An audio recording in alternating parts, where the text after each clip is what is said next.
Hey everybody, my name is Dante and welcome back to my channel.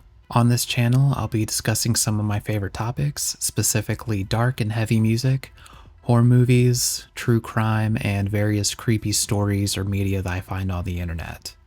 This video will be part 2 of my Not Safe for Life music series. In this series, I do a deep dive on my own personal selection of strange, mysterious, or disturbing albums I've come across over the years.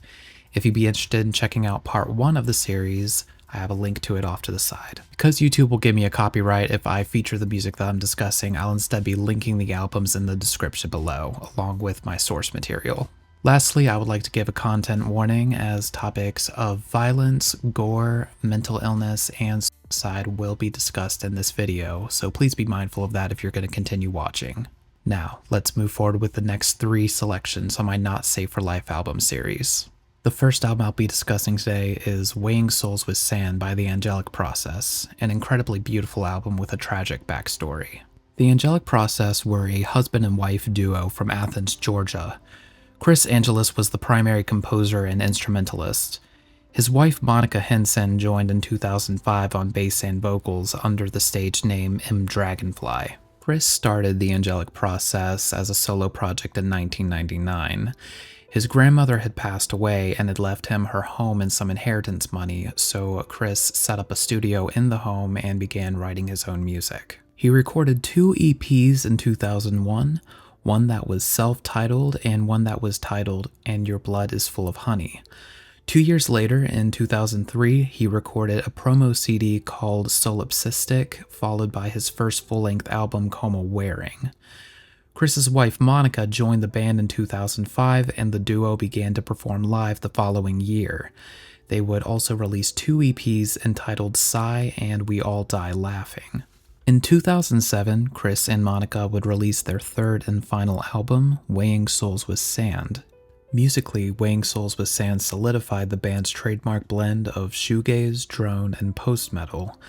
Outrageously heavy, distorted rhythm guitars blare and chug along like a steady flow of lava, while lead guitars shriek and swell in spacious textures and eerie melodies. These massive waves of noisy, washed-out guitars play the lead role in the music, while sparse drum beats and ghostly ambient synths take a backseat in the mix. The vocals consist of a broken, detached, high-range clean singing that starts out as gentle murmurs and builds up to desperate wails and screams. Chris and Monica's vocals are buried in distortion and placed deep in the mix, often creating an effect that sounds as though they are drowning in the vastness of the music itself. The theme of the previous album, Coma Wearing, told the story of a man who falls into a coma and passes away, based on the real-life death of an ex-girlfriend of Chris's. Weighing Souls with Sand follows the aftermath of that story, focusing on the wife of the deceased man as she struggles to cope with the loss and ultimately takes her own life. Interestingly enough, despite the 2 albums being part of a dedicated storyline, the actual lyrics are supposedly abstract and aren't super involved in the music itself. The only point throughout the album where the words are even coherent can be heard on the song Burning in the Undertow of God, in which one can make out the following. Someday, I'll wake to be myself again, but I left my soul, and I never want to try again, never want to try again. I left my soul, and I never want to try again. Sadly, the morose concept of the album would end up foreshadowing reality. Chris Angelus took his life on April 26 of 2008, about a year after Weighing Souls with Sand was released. He was only 29 years old at the time of his death. Several years prior, Chris had shattered his hand in a car accident, which took surgery and extensive physical therapy to heal. Sometime after releasing Weighing Souls with Sand, he sustained another injury to this hand, leaving him unable to play his instruments. According to a post Monica made on MySpace around the time of Chris's death, Chris had continuously struggled with severe depression and chronic illness. He had made several attempts on his life in the past, and aside from her and her kids, only truly found joy in making music. She stated that he would often spend days in the studio and even sleep there, so when this injury occurred and hindered his ability to play, it exasperated his depression. Towards the end of his life, Chris's hand was beginning to heal, and he tried to start playing again. However, he grew frustrated with the progress of his healing and felt discontent with the music that he was trying to make. so unfortunately, he decided to commit suicide. What further adds to the tragedy of this band's backstory is that Monica was announced to have passed away on April 1st of 2023, the day of her 46th birthday. So in hindsight, this beautiful, devastating, and crushing album that was released in 2007 was made by a husband and wife duo who are no longer with us. Knowing that this album would be the last that we would hear of them as artists makes the experience of listening to it all the more impactful. My heart goes out to the loved ones of Chris and Monica. I can't even imagine how much of an impact their passings must have had on them. Even just as a fan of the Angelic Process, I feel touched to have gotten to hear this music that they created in their time on Earth. I personally see Weighing Souls with Sand as a sort of magnum opus in the realm of dark, heavy, atmospheric music. The utter sense of desperation and outpouring of emotion in both the instruments and vocals is so powerful that I can only handle listening to it in small doses. To those who enjoy massively heavy, atmospheric, and haunting music, I definitely urge you to check out the full discography of the Angelic Process. I will say, though, that it is not an easy listen by any means, especially if you also struggle with mental illness. The second release I'll be discussing is a cult classic underground demo in the realm of extreme doom metal, and its title is a real mouthful. I'm referring to Wormphlegm's notorious demo in an excruciating way, infested with vermin and violated by executioners who practice incendiarism and desanctifying the pious. Yes, that is the full title of the release, and no, I'm not going to do another take of me saying it again. This 2001 demo was the first of two releases by the elusive Finnish act, followed by a full-length entitled Tomb of the Ancient King, which was released in 2006. To put it simply, the demo is one of the most revolting pieces of music ever written. The full release is a 32-minute long track of raw funeral doom. High-pitched screams and straight-from-the-gut growls alternate over painfully slow riffs and repetitive, almost tribal-sounding drumming. If the description of the music alone didn't already sound like a good bit to swallow, the lyrical content is, well, a lot. We got torture, gore, and feces all wrapped into a 32-minute long package. I'm honestly pretty sure I can't actually share the contents of the lyrics on YouTube, so I will paraphrase.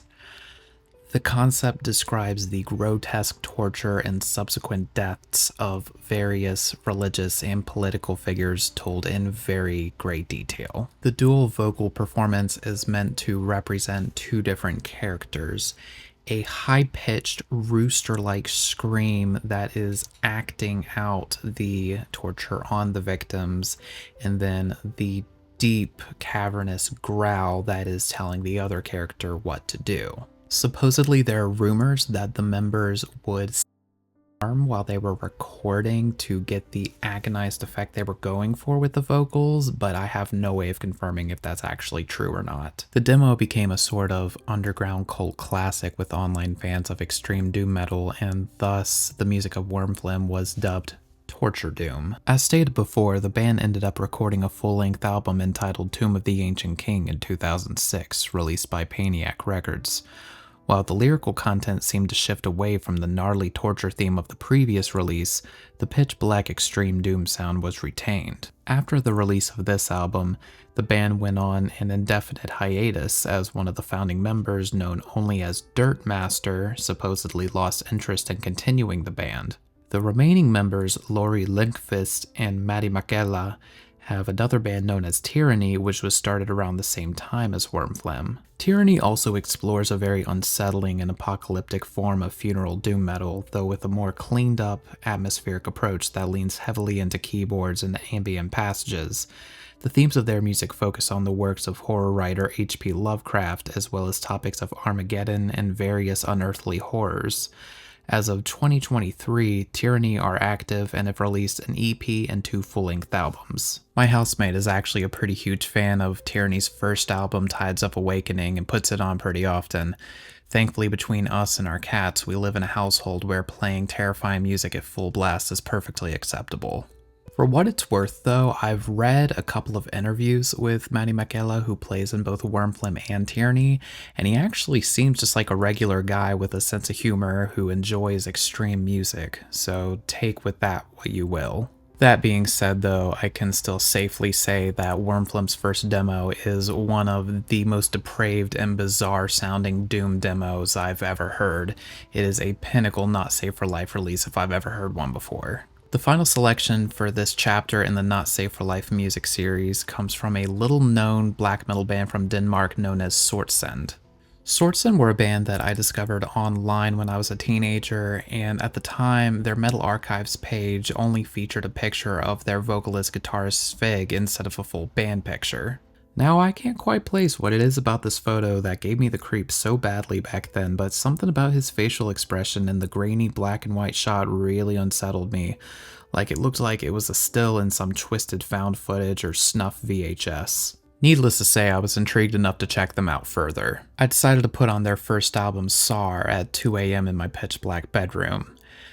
Very early on into the album, I realized I had chosen the perfect time and setting to put the album on. Sar is a very lo-fi and raw form of depressive black metal. The guitars are basically a noisy wall of dissonant tremolo-picked harmonies paired with manic and unsteady drums and vocals that almost sound like someone choking or gagging as opposed to screaming. Between these chaotic black metal tracks are lengthy interludes of unsettling piano and synth passages which sound no less threatening. Musically, the band doesn't particularly do anything that hadn't already been done before, or anything that you wouldn't hear from acts like Silencer, Leviathan, or Xasther.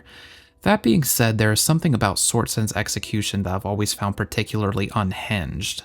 On top of that, there's a great deal of mystery surrounding the band as well. When looking further into Sortsind, there's actually very little info that can be found about them. All of the band members involved were known only by their stage names, Svig, Sorg, and Smrta. The person who recorded and mixed their music has been kept anonymous, and the person who did their artwork is known only as Miss Haseland Nohut. The band released both Sor and an EP called Tomhet in 1999. A second album entitled More Days was released 2 years later. In 2005, a compilation entitled Vanvid was released featuring the songs of those previous releases. In 2019, a compilation called Fald was released, featuring unreleased and seemingly lost material. The members of Sortsind had another black metal band known as Daarlig Stemning. The dates on their material are a little bit more ambiguous, but from what I could find, they released an EP called Hate in 1996, then in 2015 they released an album called Jeg elsker beton. The last piece of notable information that I have is that Smrta, who played in both bands, sadly took her life in 1999 at the age of 24. Although both bands would release albums years later, it would turn out that all of that material was recorded with Smrta back in the 90s. So unfortunately, much of the work she was involved in would be released posthumously. Knowing that both bands are split up now, with one member having passed away and the others choosing to remain anonymous, it's very likely that we'll never know more of the story behind Sortsind and its members. Instead, their disturbing and frantic music is the story they chose to leave. So that concludes part 2 of my Not Safe for Life music list. If you're interested in the music that I am featuring in these videos, I have linked both the albums as well as my Rate Your Music list in the description below if you want to look more into that. If you liked this video, please like, comment, and subscribe. I'm also active on Instagram and TikTok, so if you are interested in the content that I post, or if you just want to hit me up and chat, you can follow me there as well. Otherwise, thank you all for watching. I hope to see you again soon. Good night.